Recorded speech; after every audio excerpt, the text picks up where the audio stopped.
Saya harap anak-anak Pahang jangan lupa negeri asal mereka Pahang. Jangan lupa balik ke Pahang. Kerana kita di Pahang ni macam-macam ada.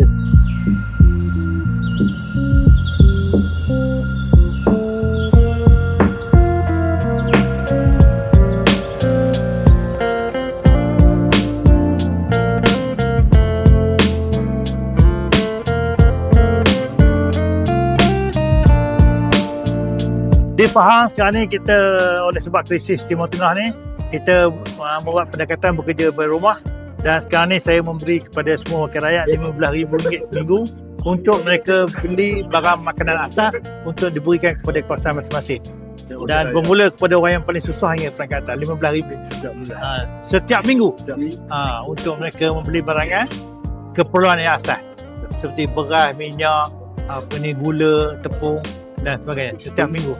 Maknanya kalau RM15,000 mereka boleh bagi dalam 300 orang seminggu, dan minggu berikutnya ada lagi. Kita akan teruskan skim ini sehingga keadaan kembali reda. Jadi ini sedikit sebanyak boleh meringankan masalah kewangan mereka. Bermula pada minggu ini. Lalu setiap adun ke tu? Setiap adun termasuk penyelaras. Saya harap anak-anak Pahang jangan lupa negeri asal mereka Pahang.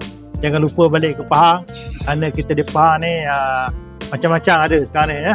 Dan insyaAllah kereta api laju MRL InsyaAllah akan bermula pada Januari 2027 dan akan siap sepenuhnya pada akhir tahun ini. Jadi ini memberikan kemudahan kepada anak-anak Pahang yang berada di rantau untuk balik ke negeri Pahang.